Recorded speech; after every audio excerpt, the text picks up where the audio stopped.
The public comment? Oh, excuse me. We have written comments. Go ahead, Madam City Clerk.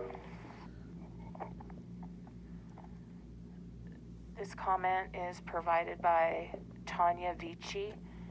There is a sense of distrust with this mayor and city council for various reasons. A few I would like to address with the hopes that the mayor and the council will realize how they are received by the public. Also, I'd like to offer a few pointers on how to better communicate with the public. First, I think it would be helpful to the city council if they answer their emails and follow up on items where they promise to follow up. I have addressed a concern about the lack of transparency and the temperament of the mayor and certain council members on Facebook. I also addressed a concern about an incestuous relationship with regard to a council member and the mayor.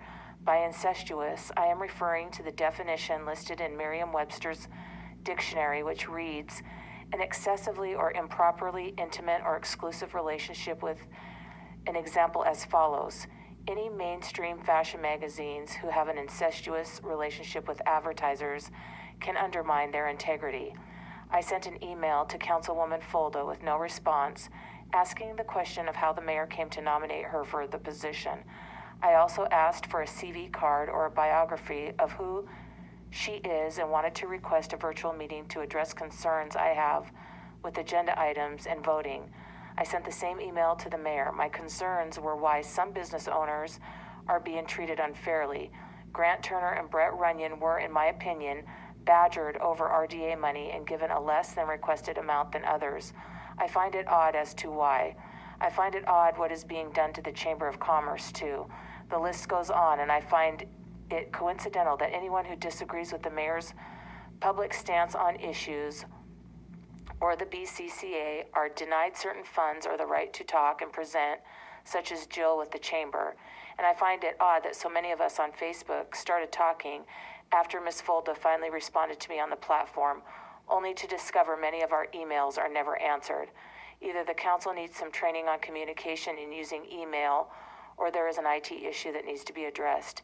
Additionally, I'm suggesting that the city council speak to their family members about using social media. A certain person has been very vocal publicly and on DM on Facebook, claiming to be related to a councilwoman because they have the same last name. This same person has made false allegations in regards to sexual abuse and so on. I am not sure if city council member is really related to this person who is using her name to push hate and an agenda, but I suggest if the council is having family members post anything on their behalf, including allegations about sexual abuse, etc., that they carefully consider what the repercussions are in regards to using the council person's name and position for leverage and intimidation. Also, some of the content can be considered libel. It's not professional if this is true, and I suggest you talk to your family members. Also, one business owner received a personal call from a council member about a post I put up on Facebook.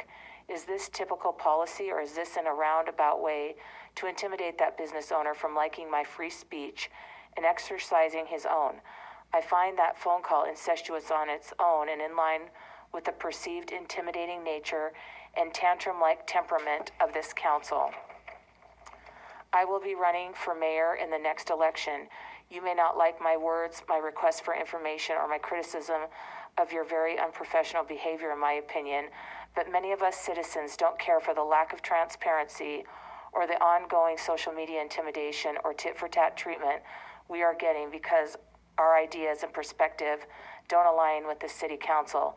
Grant and Brett shouldn't get less RDA dollars because the mayor has an issue with the RDA or grant. What is written into law is what is written into law, and business owners shouldn't get calls from council members because they liked my comment on Facebook. And I shouldn't be outed as a sexual abuse survivor like that. Victim blaming is ever okay because a self-claimed member of a councilwoman's family doesn't like or understand the definition of a word I used to describe what I consider to be the current culture in City Hall.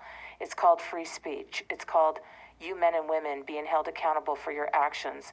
It's called working for every member of the community, not just a certain group or the BCCA.